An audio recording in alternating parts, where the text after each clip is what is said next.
নববর্ষে খারাপ খবর।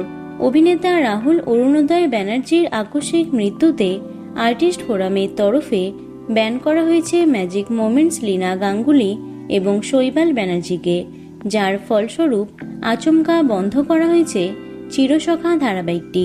একটা ধারাবাহিকে শিল্পীরা ছাড়াও জড়িয়ে থাকেন অনেকে, যার ফলে সমস্যায় পড়েছেন তারা। গত 25 বছরেরও বেশি সময় ধরে ম্যাজিক মোমেন্টস প্রযোজনা সংস্থার সঙ্গে যুক্ত পরিচালক দিগন্ত সিংহ, শৈবাল ব্যানার্জি এবং লীনা গাঙ্গুলির এই প্রযোজনা সংস্থা তৈরি হওয়ার আগে থেকেই তাদের সঙ্গে জড়িয়ে দিগন্ত।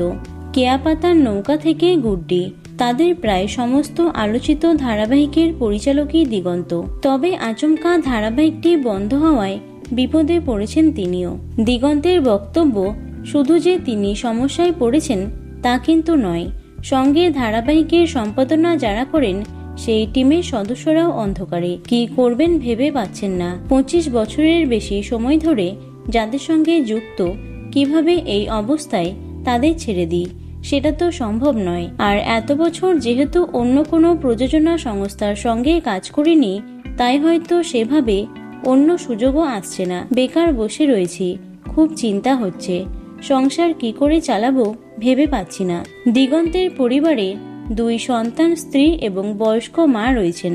2 সন্তানের একজন ইংলিশ মিডিয়াম স্কুলে এবং অন্যজন কলেজে পড়ে। পরিচালক বলেন, এত বছর ধরে পরিচালনা করছি, প্রায় সব ধারাবাহিকই জনপ্রিয় হয়েছে, ফলে অনেক ইএমআই বেড়েছে। এখন কাজ বন্ধ হয়ে যাওয়াতে খুব বিপদের মধ্যে পড়েছি, কোনো দিশা খুঁজে পাচ্ছি না। পরিচালক কখনো এই সংস্থার বাইরে কাজ করেননি, তাই কোথা থেকে শুরু করবেন ভেবে পাচ্ছেন না। দিগন্ত জানান, ধারাবাহিকের সঙ্গে যুক্ত অনেকেই সমস্যায় পড়েছেন, তাই শুধুমাত্র নিজেকে নিয়ে নয়, বাকিদের নিয়েও ভাবছেন তিনি। অভিনেতা রাহুলের মৃত্যুকে ঘিরে আইনি জটিলতায় লীনা গাঙ্গুলি এবং শৈবাল ব্যানার্জি, তাই লীনা বা শৈবালের সঙ্গে এই মুহূর্তে কথা বলতে পারছেন না দিগন্ত। কিন্তু এই পরিস্থিতিতে এতজন কর্মীর কথা না ভেবে আর্টিস্ট ফোরাম যে সিদ্ধান্ত নিয়েছে তা সঠিক বলে মনে করছেন না দিগন্ত। তো বন্ধুরা, এ বিষয়ে তোমাদের কি মতামত অবশ্যই কমেন্টে জানিও। ভিডিওটি লাইক এবং শেয়ার করো।